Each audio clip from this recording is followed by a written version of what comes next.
Okey, untuk soalan ini, given a bed drive used to transmit power from an electric motor to a compressor for a refrigerated truck, the compressor must still operate when the truck parked and the engine is not running. The electric motor rated at 3,550 revolution per minute and the motor shift diameter is 12 cm. The compressor shift has 24 cm diameter. Find the operating speed of the compressor and the belt speed. Okay, so refrigerated truck ni ialah sebuah lori ataupun truck yang membawa bahan sejuk beku. Okey, so boleh jadi lori ni ialah lori membawa ais ataupun lori membawa daging frozen, ikan dan sebagainya lah. Okey, pada truck ni dia ada satu sistem penyejuk bekuan yang mana dijana oleh elektrik motor. Apabila lori ni berhenti ataupun parking dan enjinnya dimatikan, elektrik motor ni dia akan beroperasi dan menjalankan kompresor untuk refrigeration system lah. Okey. Untuk soalan ini, kita ada elektrik motor. Okey, so puli elektrik motor ni berdiameter 12 cm. Kemudian ada kompresor. Pulinya berdiameter 24 cm. Okey, so elektrik motor ni dia akan putarkan kompresor ni menggunakan belting. Okey, so elektrik motor ni running selaju 3,550 RPM. Okey, so given apa maklumat yang diberi ialah okey, N1 ialah driver speed. So driver kat sini elektrik motor lah. Okey, 3,550 revolution per minute. Okey, kemudian N2. N2 ni yang kita nak cari. Okey, D1 driver puli punya diameter ialah 12 cm. Kita convert siap-siap supaya senang untuk pengiraan nanti. Okay, 0.12 meter. D2 ialah driver puli diameter. Okay, so 24 cm. Kita convert siap-siap 0.24 meter. Soalannya ialah find operating speed of the compressor. So bila ada parameter yang diberi ni, okey, formula yang kita boleh guna ialah formula velocity ratio.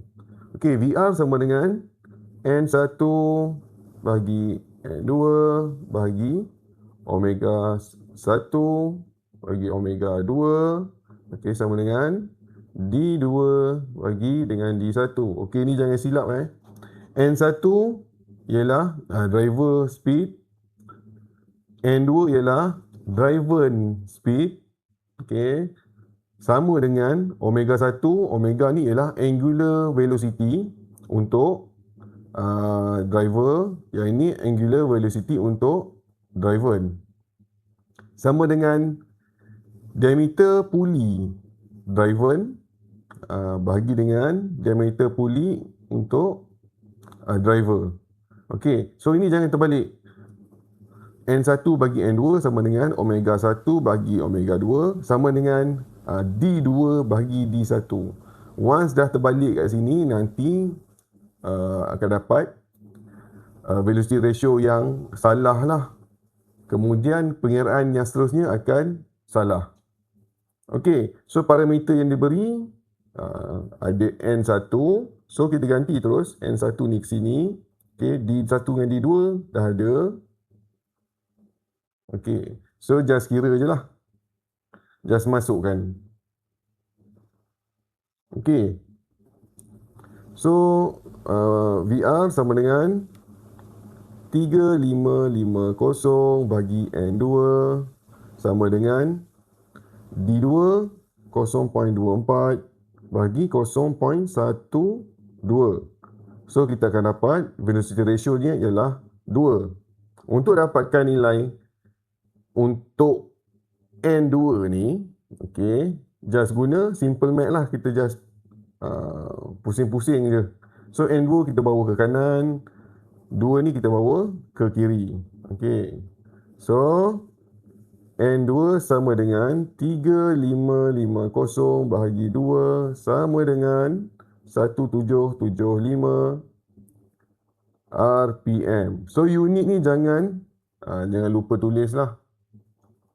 Okey. So N2 punya speed 1775 dekat sini.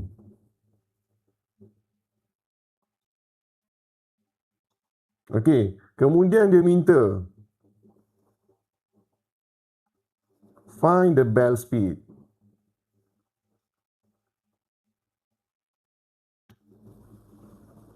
Okey.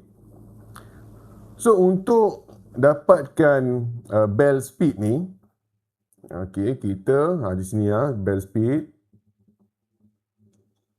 Kita kena tahu berapa speed pada surface puli ni. Dekat sini, kat kawasan sini. Sebab bell ni, anda kata ini bell, ini puli. Okey.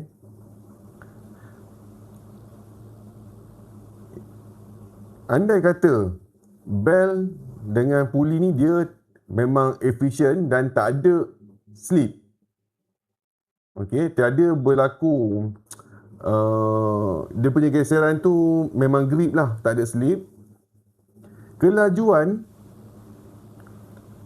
bell ni bergerak adalah sama dengan kelajuan permukaan puli ni bergerak. Dia akan sama. Okey, untuk mendapatkan V dekat sini, velocity dekat surface ni, kita kena tahu berapa angular speed dekat puli ni. Berapa angular speed dekat puli. Untuk ni, kita boleh guna mana-mana angular speed pada puli ni. Kita boleh kira menggunakan angular speed puli elektrik motor ataupun kita menggunakan angular speed pada kompresor punya puli lah. Okey. So sekarang ni saya nak tunjukkan contoh mendapatkan bell speed ni menggunakan angular speed pada puli. So angular speed ni ialah hal laju sudut, angular velocity. Okay. So omega sama dengan 2 pi darab dengan N bahagi 60. Okay. So N ni ialah speed dalam revolution per minute. Okay. Kita akan convert dia menjadi radian per second. Okay. So that's why kita akan bagi dia dengan 60 dan darab dia dengan 2 pi. Okay. So just masukkan 2 pi. So sekarang ni saya nak dapatkan bell speed berpandukan kelajuan puli 2 ni. Okay. So saya gunakan 1775 bagi dengan 60. So saya dapat omega 2 sama dengan 185.88 radian per second. Okey. So kita baru dapat dia punya angular velocity kat sini. Okey. untuk dapatkan velocity dekat sini, kita menggunakan V equal to omega R. Yang mana R ni ialah radius. Distance dari sini ke sini. Sebab velocity pada puli ni dia berubah-ubah. Dia tak sama. So dia tak sama. Sini velocity dia lain, sini velocity dia lain, sini velocity dia lain, sini velocity dia lain. Walaupun angular velocity-nya sama. Ni memang just simple fizik lah. So omega 185 bagi 185.88 kita darabkan dengan diameter puli ni ialah 0.24 meter. Jadi untuk dapatkan radius kita bahagi kepada 2. So kita dapat velocity ialah 22.31 meter per second. So ini dia punya belt speed. So kalau kita kira menggunakan angular velocity puli 1, jawapannya tetap akan dapat sama walaupun angular velocity untuk kedua-dua puli ni berbeza. So nanti kalian boleh cuba dapatkan belt speed ni berpandukan nilai angular velocity puli elektrik motor ni. Sekian, terima kasih.